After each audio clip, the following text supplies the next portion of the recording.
Welcome to Denim-wrapped Nightmares, a tipsy exchange podcast where we explore the supernatural series, episode by episode. Over drinks, we'll discuss the lore, the gore, and what we adore about the Winchesters and their adventures. I'm Burley, and I'm a new fan of the series. I'm LA, and I'm here along for the ride. Now let's get tipsy. Okay. Okay, you ready? Okay. Are you ready, Freddie? Yeah. Okay. Hello, LA. Hey, Burley. Our last episode was titled The Great Escapist, and Sam and Dean received a distressing video message from Kevin Tran, and they set about trying to uncover the third trial. The boys made a discovery that sent them to a casino in Colorado to a mysterious recluse who may be able to fill the holes in Kevin's research. Meanwhile, Crowley was on a winning streak. Castiel tried to elude Naomi, and the angels hunting him. I have a new headcanon for us. Oh, I see. Okay. You remember how when Sam was rescuing Bobby and all that kind of stuff, we were like, why was Bobby's cell just open? Like, what was going on? Yeah. Why didn't they get attacked all that much? And so I've decided, because Eon is being a double agent, like he's hoping both Crowley and Naomi. And in that episode, Naomi was being all, I can be helpful. I can be helpful. I think that Eon snuck into hell and was able to get in there because he's been helping Crowley too. And he's who made it so easy for Sam. Okay. And then I have a question. Do you remember back when we met Henry Winchester and he was talking about how like there were some special hunters that they gave stuff to? Oh, yeah. Right? Do you think Samuel Campbell was one of those hunters? Because remember he had all those cures, all those recipes for cures in his notebook, in his journal. How did he figure that shit out? Maybe he was given that stuff by the men of letters like back in the day. Yeah. Because they would have still been around whenever he started hunting, right? Maybe. I guess, yeah. If he started young. Is that how you say his name? Eon, not Ion? Ion? Eon? I might be thinking of Ghostbusters. Wasn't that the Ghostbusters name? Wasn't it Eon? Was it? Was it? I don't know. Well, today's episode, let's just move on, is called Clip Show. It's the 22nd episode of season 8 and originally aired on May 8th, 2013. And this opener, holy fuck. I was like, oh, we get all that sweet guy's back. Good for him. What's he been doing? I was like, oh, I wonder how this is going to go. It did not go. It did not go well. I was hoping for him. No, poor guy has PTSD and a new girlfriend, or who knows how long they've been together, but who adores going to the woods. And so she's all like, I'm so happy, like you finally came here with me. And he is obviously terrified. And it is Tommy. Yes. Tommy Collins, the brother who they saved from the Wendigo way back in season 1. I think that was like the second episode. I think so, yeah. Yeah. And so he's seen some shit. You know, last time he went camping, things didn't go so well for him. He's not so carefree anymore. No, not at all. He brought a fucking blowtorch with him just in case. Yeah. Which was a cute cabin they were at. Oh, it was adorable. I was like, man, I want to go. But Tommy could not enjoy it. No, he couldn't. So while he's already stressed and like looking outside the window on edge, then he starts hearing noises. And she goes, oh, is it like a bear? He's like, no, it's not a fucking bear. It's a Wendigo. And like pulls out his blowtorch and is freaking out. And the whole time his girlfriend is going, I don't fucking hear anything. Like, what are you talking about? And it's getting louder and he's getting more and more panicked. And then he slams himself up against the door, like to his back to the door. And is like yelling, like obviously his head is hurting.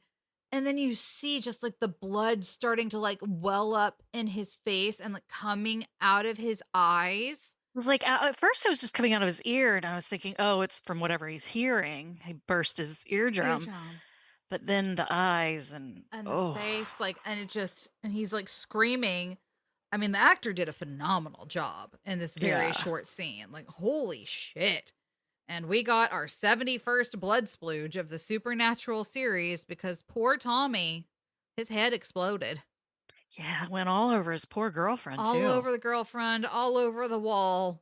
I mean, holy shit. And I mean, let's go Poor ahead and just say guy. it right now. It was the goriest thing of the episode. And there For was a sure. lot of gore in this episode, too.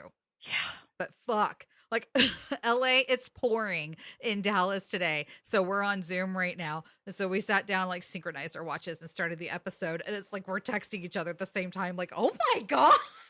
That opening. So bad. Holy shit.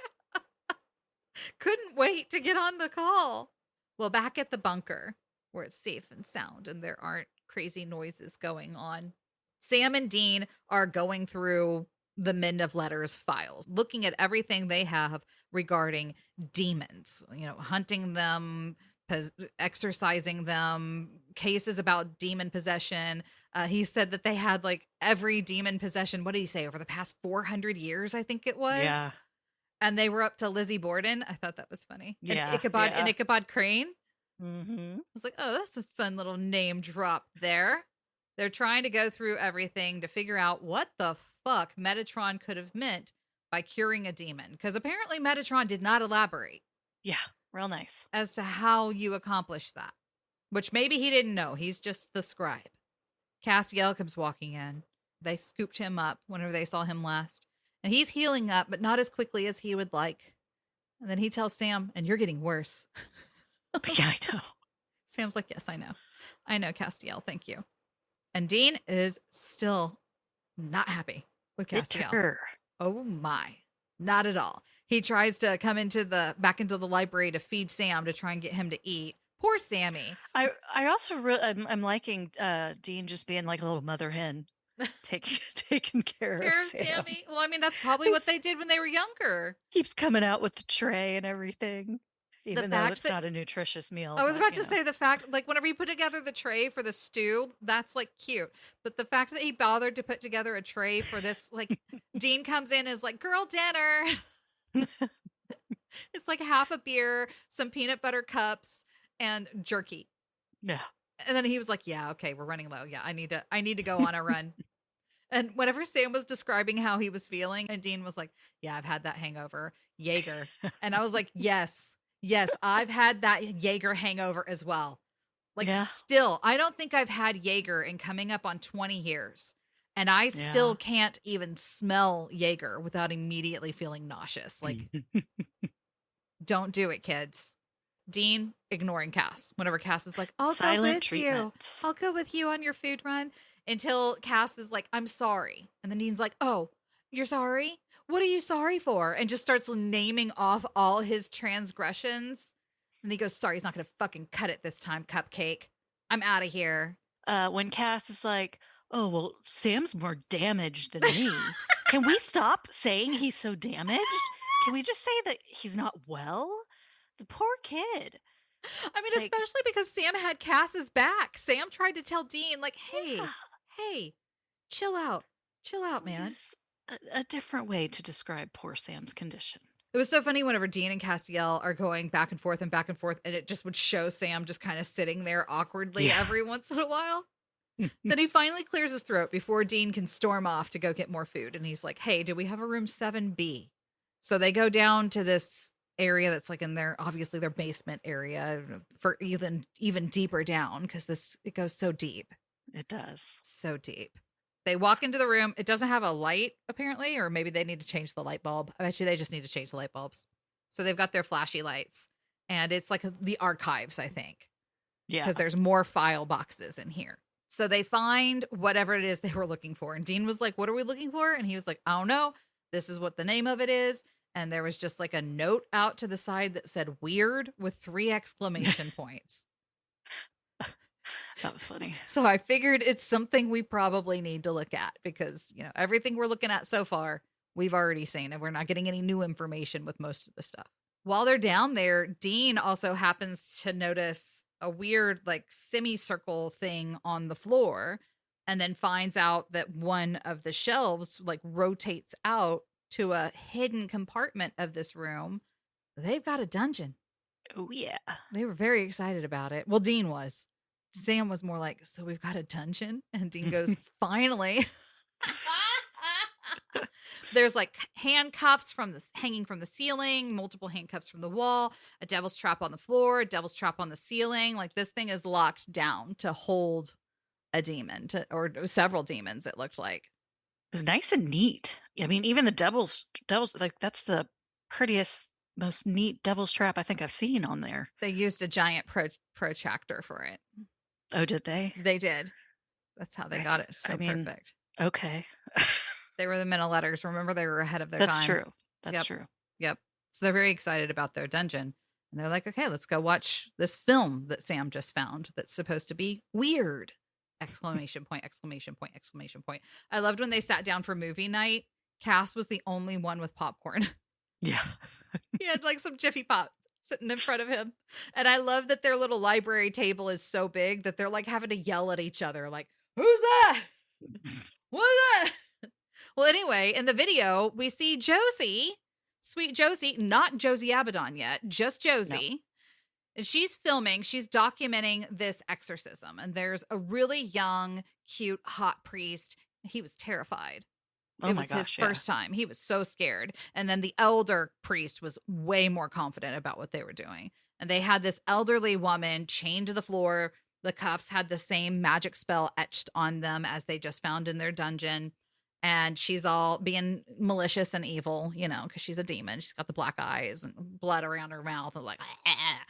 And so he's saying what sounds like an exorcism, but they notice that the words aren't exactly the same. They're using different words, one of which translates to wash or cleanse. And then the priest cuts his hand and puts it over her mouth. And things like she lights up like almost like an angel does. But then everything goes like crazy. And we see Josie pick up the camera and like fix it. And it's like, what the fuck just happened? And then we see the body of the demon. And there's like, you can see her rib cage. You can see parts of her rib cage and everything. So the demon got so panicked, I guess, that it didn't smoke out of one of the human orifices like we normally see them do. It just straight up burst out of her chest to escape. Yikes. So they're like, fuck. Okay. Yeah, that's something new for sure. Yeah. That was weird. That's something we haven't seen before. Do you think that older priest was like, whoopsie?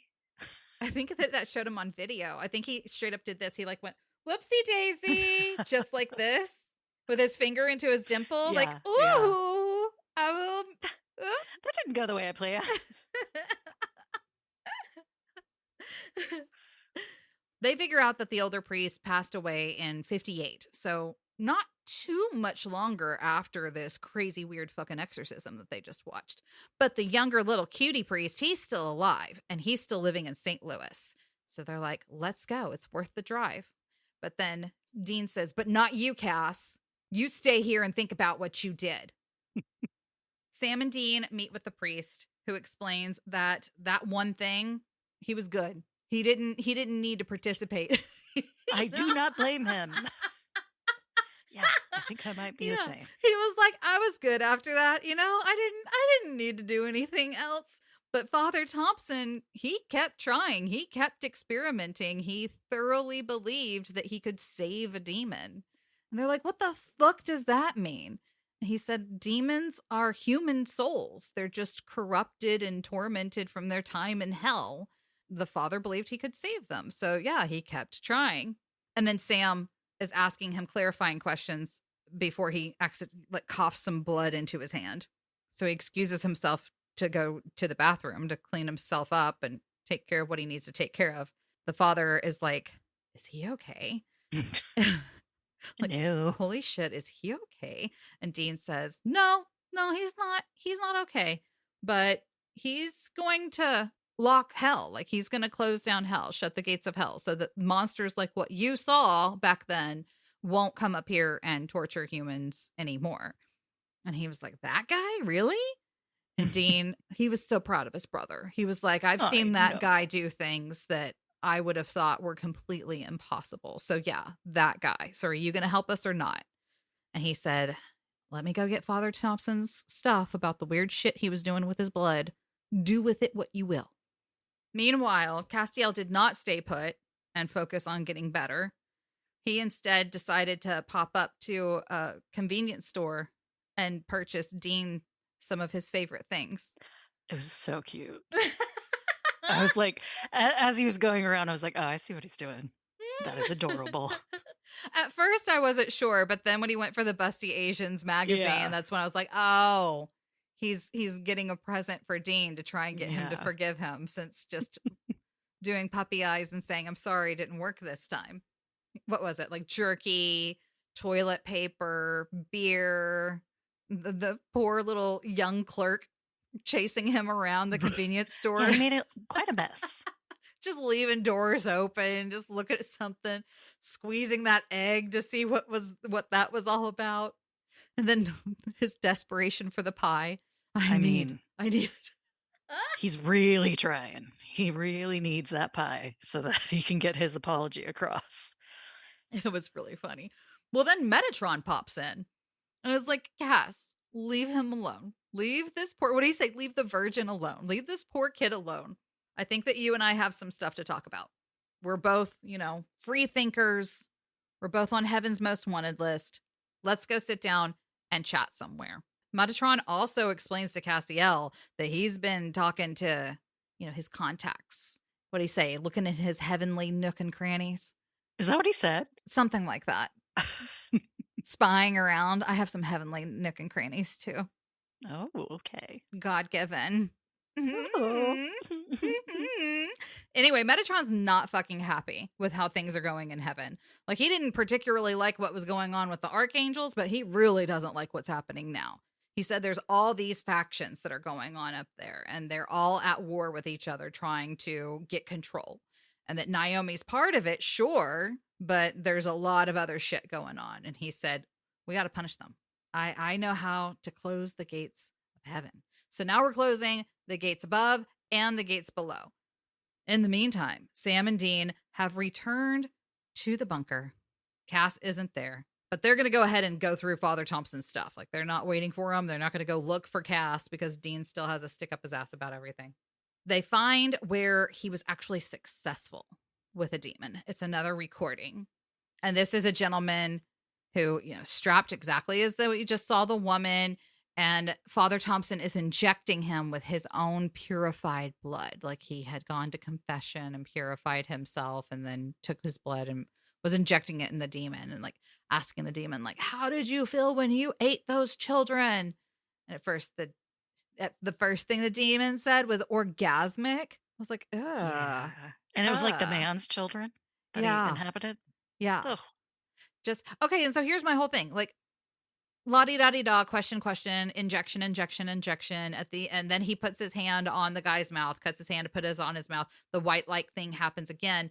But this time it heals the demon. It saves the demon because he asks the demon again, like, how did you feel? And he's like, oh my God, I'm so sad. Why did I do that? And he's all upset. Okay. So what happened to the dude who previously occupied that body? I was kind of wondering that throughout this whole situation. So person still apparently is just gone, and the demon gets to the demon just live gets out his its life body in the new body, which I know we've seen plenty of instances where, like, technically the human's already dead because the demon's done so much crazy stuff or just straight up possessed a dead body or whatever. Like Ruby getting the comatose body, or Meg Masters, whenever they exorcised her first vessel, she was dead. Like, right after that, the only reason she was still alive is because she was possessed by a supernatural entity, right? So maybe it's something like that. But yeah, I wish that they would have put in a little bit of exposition there that, like, the demon had killed this man too or something. Because I'm just sitting here being like, what? So, like, you saved that demon and so now he just gets to have that body? Right. Or does he get to smoke out and go to heaven? I don't know. I was kind of wondering the same thing. Or if he smokes out, is he still just going to go right back to hell because of all the things that he did to get to hell in the first place and just get re-corrupted and retwisted again? Lots of remaining questions. Oh no, I had a joke prepared and I didn't say it. Uh-oh. Rewind back to the church. They're talking to the priest, and he tells Sam and Dean that Father Thompson really wanted to clean their taint. I'm sorry? What? I don't remember that part. You just got to wash that taint. Wash that taint away. Okay. Scrub that taint away. he said. Take good care of your taint. I mean, I guess it's good advice. That should be an outtake because that joke did not go the way I wanted it to. Sam and Dean decide, oh my God, this is like a really good idea. We should try this. We should go and do our own experiments on a demon and see if we can't do this thing that Father Thompson did. See if we can't clean a demon's taint. And Sam's like, well, let's go get one. And Dean says, we already have one tagged. And so they go and dig up Abaddon. I thought it was funny. They're like, we have needle, we have thread, we've seen young Frankenstein multiple times. Like, we're set. We have everything we need. Sure. Fortunately, it works. Whenever they sew Abaddon's head back on her body, she does in fact come back to life. Yes. And she doesn't look her badass self anymore. No, she looks a bit of a mess. Her lipstick's smeared all over her face. Her makeup's all kinds of fucked. Her hair still looks decent. Yeah. You know? Her updo is still there. Yeah, she still had that going on. And whenever she comes back to life, she immediately tries to jump up to get them and can't move. And they're like, ha ha ha, you still have that bullet in your mouth. So she's not happy about that. And then she says something about clawing their eyes out. And they're like, yeah, we decided you didn't need your claws. Kitty doesn't need her claws. So they fucking cut off her hands. But then they left them right there by her. Yeah. So whoopsie daisy. We got another oopsie on here. So she's pissed, understandably. Then they get a phone call from Crowley. So Sam and Dean are like, excuse us, we need to step outside of the room. And Crowley is asking them if they've seen the news, if they've seen something that happened up in Denver somewhere. They go and Google it and look at it, and they see that Tommy Collins and see what happened to him. And they're just like, why is he showing this to us? Like, they don't put two and two together yet that Crowley did it. They're just like, okay, that's a coincidence. Somebody we saved, unfortunately, passed away, and it was really weird. And, you know, maybe this is a case, but whatever. We'll look at it later. They go back in the room to resume their conversation with Abaddon and get to work on their experiment. But guess what? She ain't there. Mm-mm. She escaped. And that scene was so fun. Where she pulled the bullet out? Yeah. The hand. I'm assuming that was Elena Huffman's hand in the special effects. But I mean, even just the hand moving the box and like peeking up over the side and then pulling itself along the table and like crawling up her body. I'm assuming that's her own hand. She did phenomenal. I thought that was so cool. It was like making me think of that scene in Beetlejuice. And she goes up in her mouth and digs that bullet out and gets out. And I assume she took both her hands with her and she just left. She did not stick around. I will say, whenever they answered the phone, she was like shocked to hear Crowley's name. She was like, Crowley. Yeah. Oh, and she did confess that she is the one who killed Father Thompson. Like, she knew what Sam and Dean were going to try to do to her. So that could also be why she was just like, fuck this, I'm out of here. Castiel and Metatron are having brunch and chit-chatting. They bounced over to California. And this is when Metatron is talking more about the trials to close heaven and that he can't do it because he's just a scribe. He's just a pencil pusher. But Castiel, he's a warrior. He's a fighter. So together they can have the strength and the brains to accomplish this. We're going to be able to make this happen. But it's not going to be easy. And the first task, the first trial, is that they have to cut out the heart of a Nephilim. Am I saying that right? Nephilim. That's how they said it. Yeah. Nephilim. And it just so happens that the only Nephilim on the planet right now is their waitress at this restaurant in California. And Nephilim is the spawn of a human and an angel, and they are forbidden. Weren't they giants? Yeah, I guess back in the day. Yeah, I think back in the day they were supposed to be giants or something. Anyway, I remember that. They are off limits. Cannot exist. Abomination. Yeah. So we shouldn't feel bad about murdering her. But Castiel does seem a little troubled. Yeah. Because she called him cute and funny. Oh, yeah, that was cute. You know? What did she ask him? About his coat. She complimented his trench she said coat. It was cool. Yeah. He's like, no, actually, it's a bit war. Yeah. And then here's my whole thing. She was there and she's flirting with them. And then later on, she's like, I know what you are. I can see your halos. Well, then why interact with them at all? Why not try to play it under the radar? Tell your manager that you're sick and you need to leave and get the fuck out of there. If you know they're angels and they're at your restaurant, I wouldn't leave that to chance that they don't Maybe know she what was I like, am. oh, they don't recognize me. She thought she was going to get away with it because her I eyes weren't guess. lit up yet. Yeah. Maybe. Well, Crowley has realized that Sam and Dean aren't going to figure out what happened on their own. So he calls them back while they're like, fuck about Abaddon. They don't have time to go after Abaddon though, because Crowley like lets them know, I want you to stop what you're doing and I want you to give me the demon tablet. Like stop the trials, stop all this bullshit. Or I'm going to kill somebody every 12 hours and I'm going to be killing very specific people. I'm going to go and find all the people that you have saved on your past cases and kill them. All that hard work. I'm just Mhm. going to take over. Yeah, he's like that saving people, hunting things. Like, I know why y'all do what you do. And so I'm going to go and do it. I'm going to go and kill all those people that you've saved. And I love that he was like saying like my extensive research team and he's reading the Carver Edlund books.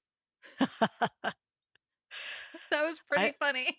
I really like it when he keeps referring to all this like this huge team he has behind him, his R&D department, Yeah. and this research. Like, okay, Crowley. His research is that he's reading Carver Edlund books, fantasy books. But hey, that's helping him. He's figuring out, oh, well, this one was saved. Let's go kill that one. So they've got Tommy. He gives them an address to another city, and they figure out it's Jenny Klein. No, not Ben Edlund's wife. The cute little baker intern chick who was in Shut Up, Dr. Phil, that the two witches were fighting and thought that she was having an affair with the husband and all that other kind of stuff. And she ate the cupcake with the bloody heart and all that. Oh, yeah. We don't get to see a cameo from that actress, though, because whenever they get to her house, they're already too late. Like, she's like charred, crispy. And so Crowley's like, I'm not kidding. I'm not fucking around. Here's your next address. And so they show up to the next address, and it's Sarah Blake from the episode Providence, where they had the little girl ghost in the painting, and the adorable librarian in that episode. And Sam's just like, oh my God, we fucked. We really have to save this one. Castiel has decided that the compliments and flirting that waitress did weren't that serious or impressive, you know? So yeah, Metatron, let's go do it. Let's go cut her heart out. Yeah. So they're following her through a dark park. And that's when she like spins around and lets them know she knows who they are. And she reveals her true nature with her eyes lighting up. And she's able to kind of hold her own. She's fighting them both. But Metatron had called her an abomination. So she's really trying to get him. And so she's distracted thinking that she took Castiel out. She's got Metatron, has him up against the wall and is like, I'll show you an abomination. And Castiel comes and gets her from behind with his angel blade. It's like, I'll show you a clean taint. I'm aware the joke didn't make sense, but I'm going to keep referencing it because why not? Yeah. Why not? And Metatron is saved, but the Nephilim is no more. Sam and Dean go through Sarah Blake's hotel room and are putting all the sigils all over the place to try and demon-proof it, take care of that, saying if anybody shows up, we'll take care of them. And they also figure like, hey, like we know this is a setup, but a demon setup means there's going to be demons there and we need another demon because we don't know what the fuck happened to Abaddon. So win-win, right? No problem. While they're talking, they end up finding out that Sarah is married and has a kid. Did she say he's 1 year old? Yeah. And she talks with Sam and is like, you are not the same. You've grown up, but I miss your old hair. Crowley calls them again and kind of does a countdown and reminds them that you can't stop this. The only way you can stop this is if you bring me the demon tablet and stop trying to do the trials. And they're like, oh, well, you're not here. There's no demons here. And we've got the thing. And he's like, no, like my mother was a witch. I learned some shit. You guys are fucked. You're not going to be able to stop it. So they are looking for a hex bag as Sarah Blake. Oh, what did he say? He said that, you know, he had Tommy. I don't remember what he was trying to say, but he was saying it was poetic that because Sam took Sarah's breath away, that she is like basically suffocating to death is what was happening with her. obviously Ginny Klein being baked to death makes sense, but I don't remember what he Mm. said. Why Tommy's head exploding made sense for him, but it made sense for some reason. Anyway, moving on. They're tearing apart the room, trying to find the hex bag. Sam is starting to realize that Sarah's like literally about to die. So he stops looking and just kind of holds her for her last moments while Dean continues trying to look for the hex bag. And sure enough, they don't find it in time. And then Dean throws his phone and they find the hex bag. I couldn't figure out, was the hex bag in Dean's phone or did it break the TV whenever he threw it at the TV? Because it just showed like some electronic parts on the floor and the hex bag like among them. But I don't know enough about electronic parts to know where they came from. Like, was that his phone or was it the TV? I think it must have been the TV. Okay. But anyway, yeah. And it must have been tiny. It must have been a small little hex bag. So yeah, he knew what he was doing and he put it somewhere that they would have never found that. You know, the only reason why they found out where it was at all was just pure coincidence from Dean getting pissed off and throwing his phone like that. Yeah.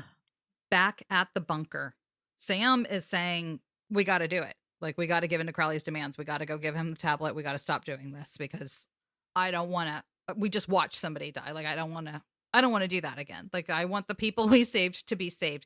We have to stop. But Dean is like, no, like we have to. We're too close. We got to keep going. We have to persist. And that's basically how the episode ends. It was written by Andrew Dabb and directed by Thomas J. Wright. Okay, so gore, like we already said, the goriest of the gore was the opening intro, Tommy's head exploding. But then we had like the charred body and the whole Abaddon scene was great. The hand, the Adam's thing hand, like she did so good with it crawling up and doing stuff and really making it seem like her hand had a mind of its own was very cool. And then, you know, the chart, or I already said the charred body. And then Sarah Blake, that was just devastating. That was just so sad. I know, it was really sad. So sad. I really didn't think she was going to go. Yeah, I thought they were going to save her. I did too. I thought they were going to save her, that they were going to get the best of Crowley, but nope.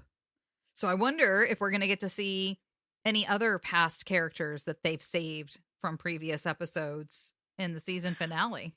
Yeah, I mean, if they just work fast, you know, maybe nobody else has to go. Right, like figure it out quickly. Right. But I would imagine maybe there'll be at least like one or two more before they figure it out, maybe. I would think so, because he said he's going to do it every 12 hours. They just love bringing people back just to kill them. Right? Did you adore anything about this episode? I really thought it was cute, Castiel going and buying the little care package for Dean. I thought that was adorable. That was cute. That was cute. What about you? Abaddon. I really enjoyed that scene. Yeah. I really enjoyed that scene. I thought Elena Huffman killed it. I thoroughly enjoyed that. But other than that, and it was cool to see the people brought back from season 1, season 2. Well, I guess Ginny Klein was actually sooner than that. I wonder why they picked her. They're like, let's cook her. Let's just bring her back. Maybe they just couldn't get anybody else. And so Ginny Klein, the writer, was like, kill me off. Kill off my character.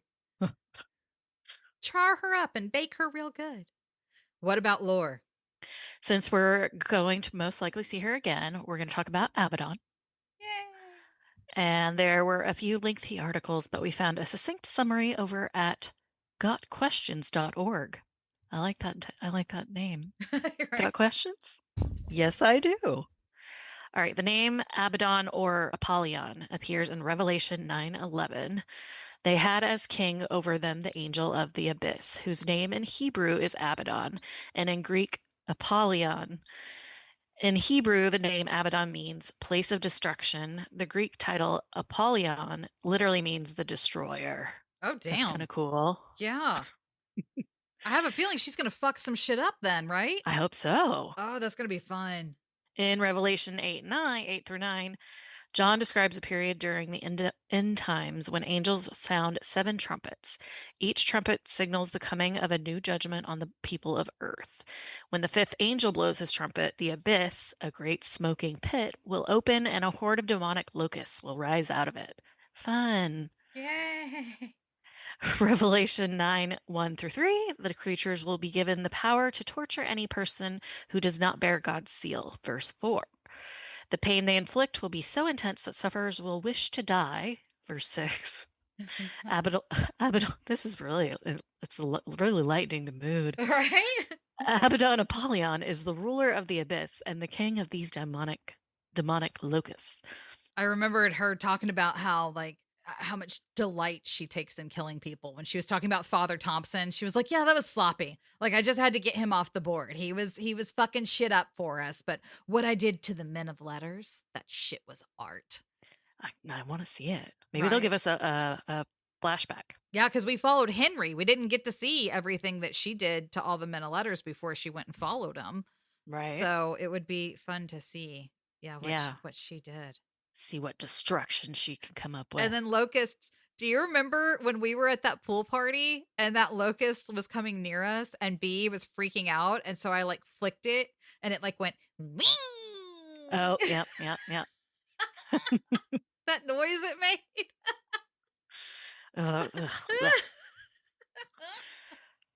Well, back to Abaddon. Abaddon Apollyon is often used as another name for Satan. Oh. However, Scripture seems to distinguish the two. We find Satan later on in Revelation when he is imprisoned for 1,000 years, Revelation 21-3. He is then released to wreak havoc on the earth, verses 1-8, and ultimately receives his final eternal punishment in verse 10. Abaddon Apollyon is likely one of Satan's underlings, a destroying demon, and one of the rulers, authorities, and powers mentioned in how do you say that? Ephesians. Sure. Ephesians 6:12. I don't think I'm saying that right. John Bunyan's classic allegory, The Pilgrim's Progress, includes a memorable scene in which Christian does battle with a demonic monster named Apollyon. True to its name, Apollyon nearly destroys Christian. The pilgrim in his armor withstands the attack and wields his sword to repel the fiend.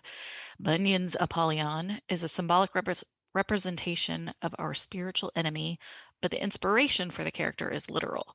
The Abaddon Apollyon of Revelation is a real being who will one day inflict real pain on people. Oh, let me say that. Who will one day inflict real pain on real people during God's real judgment. Oh, God. Really landed this with the whammy there. Yeah. Wow. Look forward to it. Right? We'll quote to close it out. When Dean asks Sam how he's holding up, Sam says, "My whole body hurts. I feel nauseous and like I'm starving at the same time. And everything smells like rotting meat." And Dean says, "I've had that hangover. Jaeger, man." Cheers. Cheers. Thank you for listening to Denim-wrapped Nightmares. Follow us on Twitter or Instagram, leave a review, and let us know how we can get involved in the fandom. This was fun. Jerk. It always is, bitch.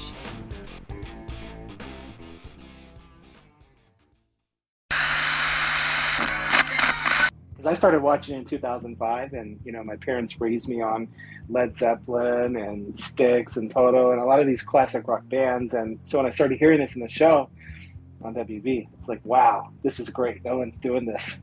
This is right up my alley. As regards Supernatural, I was on the show for about 8 years. I was an executive producer and a writer and a director here and there. And I actually have written music for that show, which is cool. I even have a vocal on Ghostfacers.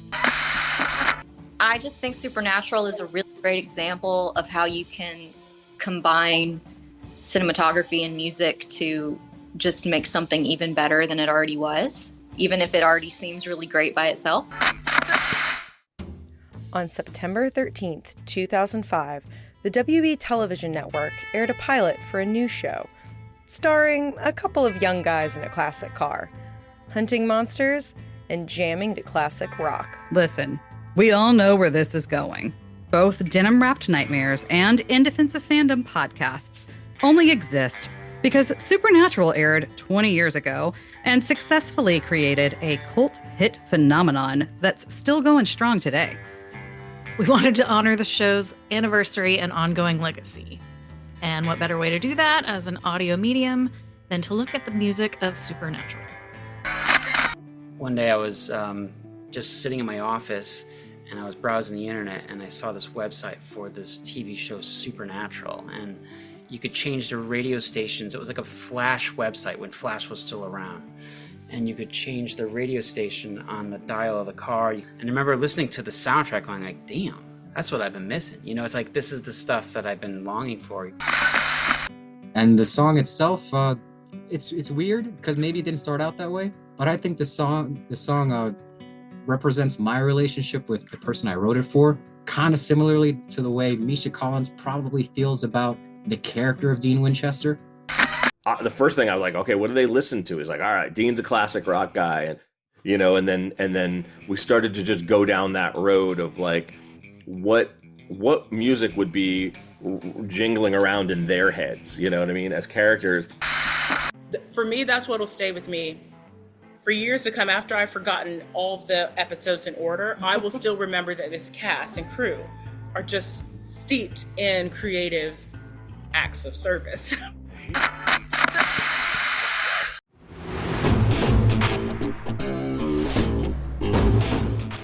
My name is Sadie Witkowski. I'm Burley. And I'm LA. We'll be your hosts and DJs as we explore the musical world of Supernatural, both within the confines of the show and how it spread so much further than that. Get your Walkman turned EMF detector ready. First episode drops in November.